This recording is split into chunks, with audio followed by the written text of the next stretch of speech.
Hello everyone. Last के 3 video में हम MP set life science 2K22 के 75 क्वेश्चन डिस्कस कर चुके हैं। आज के इस वीडियो में हम बचे हुए 25 क्वेश्चन डिस्कस करेंगे जो कि 126 से 150 तक है। तो चलिए शुरू करते हैं। Which of the following is a type of succession of microorganisms on the fallen logs of decaying wood and tree bark. निम्नलिखित में से कौन सा सड़ी हुई लकड़ी, पेड़ की छाल और गिरे हुए लट्ठों पर सूक्ष्म जीवों का एक प्रकार का अनुक्रमण है? इसके ऑप्शन है हेलोसियर, हाइड्रोसियर, लिथोसियर एंड सेरियूल। तो करेक्ट ऑप्शन होगा ऑप्शन नंबर डी, सेरियूल। सेरियूल वो होता है जिसमें सूक्ष्म जीव द्वारा सड़ी हुई लकड़ी, छाल या गिरे हुए लट्ठों पर ग्रो किया जाता है। अदर ऑप्शन जो है जैसे हाइड्रोसियर जो होता है वो ताज़े पानी का अनुक्रमण होता है और लिथोसियर जो होता है बेयर रॉक्स का अनुक्रमण होता है। इस प्रकार अदर ऑप्शन के बारे में भी आपको पता होना चाहिए। नेक्स्ट क्वेश्चन है, which of the following is a phytogeographic region of India having heavy rainfall and mangrove vegetation. निम्नलिखित में से कौन सा भारत का एक फाइटोजियोग्राफिकल क्षेत्र है जहां भारी वर्षा और मैंग्रोव वनस्पति होती है? तो इसका करेक्ट ऑप्शन है option number B, west coast of Malabar. Mangrove विशेष रूप से खारे पानी और दलदली क्षेत्रों में उगते हैं। So we can go with option number B. Next question है, which of the following air pollutants is not matched with its sources. निम्नलिखित में से कौन सा वायु प्रदूषक अपने स्रोतों से मेल नहीं खाता है? तो ये क्वेश्चन आयोग द्वारा डिलीट कर दिया गया है। नेक्स्ट क्वेश्चन है, which of the following biosphere reserves is not correctly matched with its location. निम्नलिखित में से कौन सा बायोस्फीयर रिजर्व अपने स्थान के साथ सही ढंग से मेल नहीं खाता है? तो इसका करेक्ट ऑप्शन ए है gulf of Mannar Tamil Nadu, option B है कच्छ गुजरात, ऑप्शन सी है नंदा देवी हिमाचल प्रदेश, ऑप्शन डी है Sundarban west Bengal. So the correct option is option number C, Nanda Devi Himachal में नहीं है, नंदा देवी बायोस्फीयर रिजर्व उत्तराखंड में स्थित है। तो ये इनकरेक्ट हो गया। नेक्स्ट क्वेश्चन है,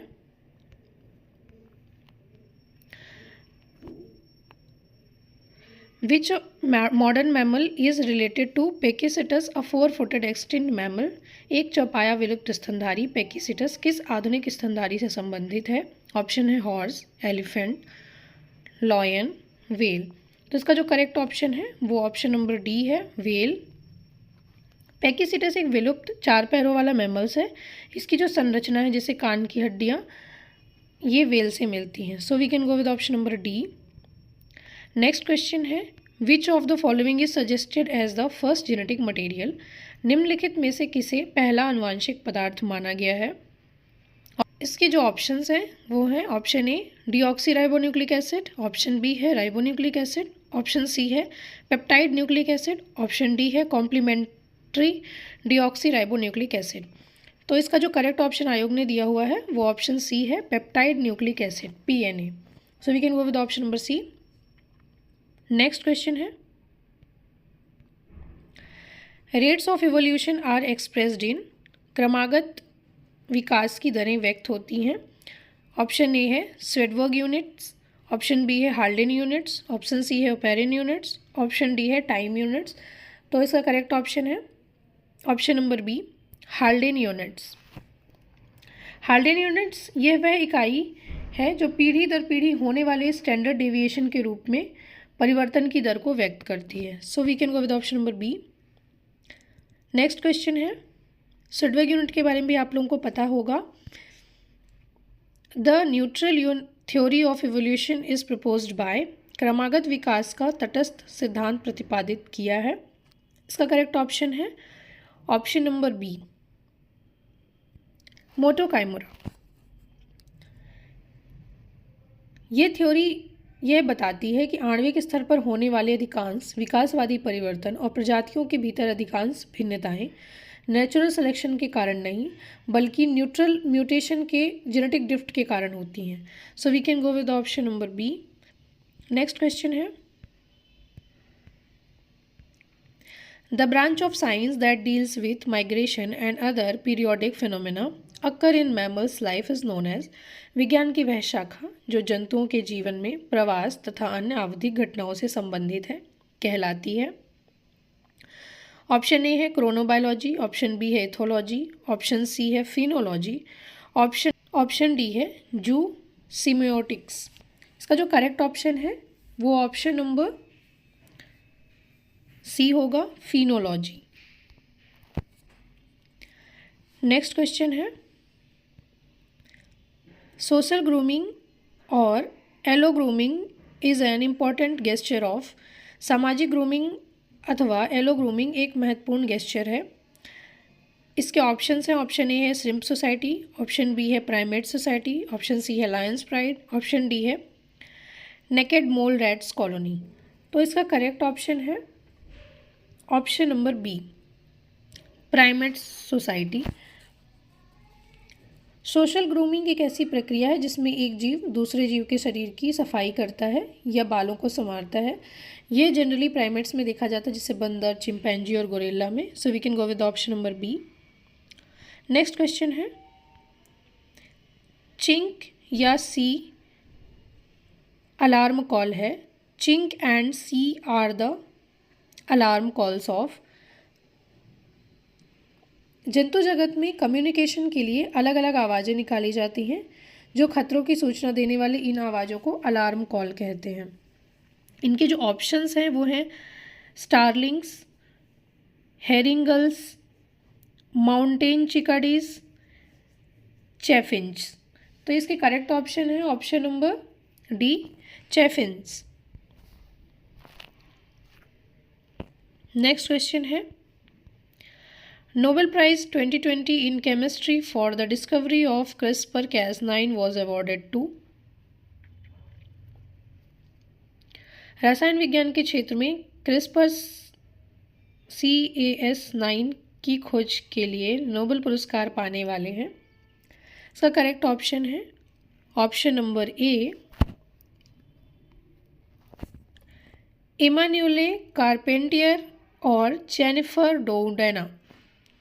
नेक्स्ट क्वेश्चन है which of the following statement about marker assisted selection is true. Marker सहायता चयन के बारे में निम्नलिखित में से कौन सा कथन सत्य है। तो इसका करेक्ट ऑप्शन है ऑप्शन नंबर सी।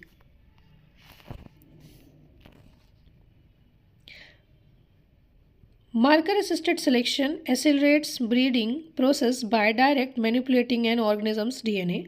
मार्कर सहायता चयन सीधे एक जीव के डीएनए में फेरबदल करके प्रजनन प्रक्रिया को तेज करता है। So we can go with option number C. Next question है which of the following factors should be considered when selecting a culture medium for specific cell types. विशिष्ट प्रकार की कोशिकाओं के लिए संवर्धन माध्यम का चयन करते समय निम्न में से किन कारकों पर विचार किया जाना चाहिए। तो इसका करेक्ट जो ऑप्शन है वो ऑप्शन नंबर डी है, all of the above. PH level भी पता होना चाहिए, ऑस्मोलैरिटी भी पता होनी चाहिए और ग्रोथ फैक्टर्स भी पता होने चाहिए। ये सब चीज़ें अफेक्ट करती हैं। नेक्स्ट क्वेश्चन है which of the following is an example of an electrochemical biosensor. निम्नांकित में से कौन सा इलेक्ट्रोकेमिकल बायोसेंसर का उदाहरण है। इसके ऑप्शंस हैं, ऑप्शन ए है फोटोनिक बायोसेंसर, ऑप्शन बी है पीजोइलेक्ट्रिक बायोसेंसर, ऑप्शन सी है एम्पिरोमेट्रिक बायोसेंसर, ऑप्शन डी है थर्मल बायोसेंसर। बायोसेंसर क्या होता है? एक ऐसा उपकरण है जो जैविक तत्वों का उपयोग करके किसी रसायन की सांद्रता का पता लगाता है। तो इसका करेक्ट ऑप्शन है option number C, amperometric biosensor.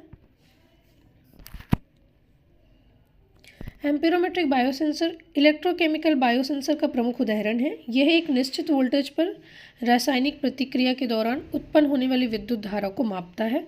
Other option जो है, जैसे ऑप्शन ए जो है वो प्रकाश के लिए होता है, ऑप्शन बी मास पर डिपेंड करता है और ऑप्शन डी टेम्परेचर पर डिपेंड करता है। So we can go with option number C.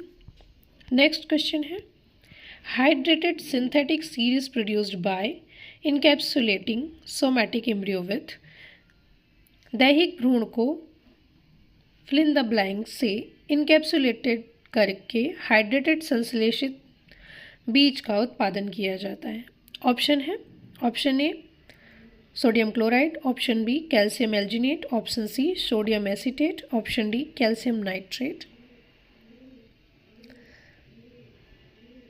Option correct जो है वो इसका ऑप्शन नंबर बी है, कैल्शियम एल्जिनेट। सिंथेटिक सीड में जल जैसे पदार्थ होते हैं जो भ्रूण को सुरक्षा और नमी प्रदान करते हैं। नेक्स्ट क्वेश्चन है, process of fixing glucose isomerase in the cell of streptomyces by heat treatment so that in a batch process glucose is converted to fructose. The process is known as। Streptomyces की कोशिकाओं में ताप उपचार से glucose isomerase को स्थिर कर batch reactor में उससे ग्लूकोज के फ्रक्टोज में परिवर्तित होने की प्रक्रिया को कहते हैं। तो इसका जो करेक्ट ऑप्शन है वो ऑप्शन नंबर ए है, टाकासाकी प्रोसेस। नेक्स्ट क्वेश्चन है, which technique is commonly used in genomics research to compare gene expression levels between different samples. विभिन्न नमूनों के बीच जीन अभिव्यक्ति स्तरों की तुलना करने के लिए जीनोमिक्स अनुसंधान के आमतौर पर किस तकनीक का उपयोग किया जाता है। अब आप देख रहे हैं बीच के जो क्वेश्चन थे वो इकोलॉजी, इवोल्यूशन और डाइवर्सिटी के थे जेनेटिक्स के बाद, और अभी ये जो क्वेश्चन स्टार्ट हो गए हैं ये मेथड्स, बायोलॉजी और टेक्निक्स के हो गए हैं। तो 143 का करेक्ट ऑप्शन है option number C, microarray analysis. आप लोगों को फिश और पीसीआर के बारे में और डीएनए सीक्वेंसिंग के बारे में भी पता होना चाहिए। माइक्रोएरे टेक्निक जो होती है ये तकनीक एक ही समय में हजारों जीनों को सक्रिय निष्क्रिय होने की स्थिति में तुलना करने में सक्षम होती है। So we can go with the option number C. Next question है, which of the following techniques is use to determine gene expression level. Gene अभिव्यक्ति स्तरों को निर्धारित करने के लिए निम्नलिखित में से किस तकनीक का उपयोग किया जाता है। तो इसका करेक्ट ऑप्शन है option number C, microarray analysis. इनमें भी जो ऑप्शंस दिए हुए हैं वो पीसीआर है, डीएनए सीक्वेंसिंग है और जेल इलेक्ट्रोफोरेसिस है। इन टॉपिक्स को मैंने आपको पहले ही बताया है कि इन्हें आप अच्छे से क्लियर रखिएगा। नेक्स्ट क्वेश्चन है, restriction enzyme EcoR1 recognize and acts at which DNA sequences. प्रतिबंधित एंजाइम EcoR1 किस डीएनए अनुक्रम को पहचानता है और कार्य करता है। इसके ऑप्शन जो हैं वो हैं GTT AAC, TCC AAG, GAA TTC, TAA GCC। तो इसका करेक्ट ऑप्शन है option number C, GAA TTC। ये एक पैलिंड्रोमिक सीक्वेंस है जो दोनों दिशाओं में सेम होता है। नेक्स्ट क्वेश्चन है, सेडबर्ग यूनिट इज एसोसिएटेड विथ। सेडबर्ग इकाई किससे संबंधित है। ये सेडबर्ग एक ऑप्शन में भी आया हुआ था लास्ट क्वेश्चन में, अब उसके बारे में पूछ ही लिया गया है। तो सेडबर्ग यूनिट एक यूनिट है जो दर्शाती है कि अणुओं में सेंट्रीफ्यूज मशीन में कितनी तेज़ी से नीचे बैठते हैं। इसका करेक्ट ऑप्शन है option number D, sediment coefficient of molecules, अणुओं का अवसादन गुणांक। नेक्स्ट क्वेश्चन है, blunt cutting restriction enzyme cut DNA strand at. Blunt cutting प्रतिबंध एंजाइम डीएनए स्ट्रैंड के किस बंधन को काटते हैं।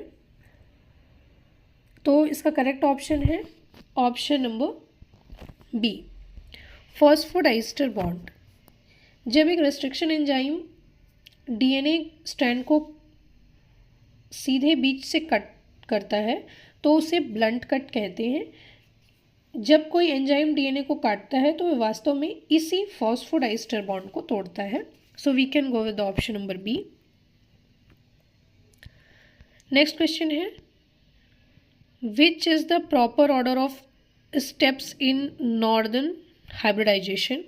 उत्तरी संकरण में चरणों का उचित क्रम कौन सा है? तो इसका करेक्ट ऑप्शन है ऑप्शन नंबर डी। सबसे पहले आरएनए आइसोलेशन, फिर इलेक्ट्रोफोरेसिस, फिर प्रोब लैबलिंग, उसके बाद ऑटो रेडियोग्राफी। ठीक है, नेक्स्ट क्वेश्चन है whole chromosome paint analysis is commonly done by. संपूर्ण क्रोमोसोम पेंट विश्लेषण सामान्यतः किसके द्वारा किया जाता है? तो इसका करेक्ट ऑप्शन है option number C, fluorescence in situ hybridization. ठीक है, एलाइसा और फ्लो साइटोमेट्री के बारे में भी आप लोग देख लेना। नेक्स्ट क्वेश्चन है और लास्ट है which chromatography technique is most appropriate for purification of cloned histagged proteins. Clone histag protein के शुद्धिकरण के लिए कौन सी क्रोमेटोग्राफी तकनीक सबसे उपयुक्त है? इसका करेक्ट ऑप्शन है option number A, affinity chromatography. तो सभी टाइप की क्रोमेटोग्राफी भी आपको पढ़ लेनी है।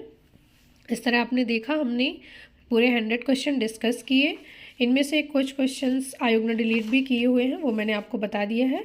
और आपको क्वेश्चन के लेवल पता चले होंगे कि कुछ क्वेश्चन एनसीईआरटी से भी आ रहे हैं, इसके साथ ही डीप में भी कुछ क्वेश्चंस हैं, सीक्वेंस से क्वेश्चन आ रहे हैं। तो आप लोग अपनी प्रिपरेशन अच्छी रखिए। डाइवर्सिटी के क्वेश्चन ऐसे आ रहे हैं जो शायद आपने नहीं पढ़े होंगे। इकोलॉजी इवोल्यूशन के क्वेश्चन भी साइंटिफिक बेस्ड आ रहे हैं या एक्सपेरिमेंट किसने किया उससे रिलेटेड भी आ रहे हैं। ईयर से रिलेटेड क्वेश्चंस भी हैं, इंट्रैक्शंस आ रहा है, पिरामिड्स आ रहे हैं। इस तरह आप देख लीजिएगा और इन टॉपिक्स को बहुत अच्छे से कवर कर लीजिएगा जहाँ जहाँ से क्वेश्चंस बने हुए हैं। नेक्स्ट वीडियो में हम अंक 2 के 24 के क्वेश्चन डिस्कस करेंगे। Thank you.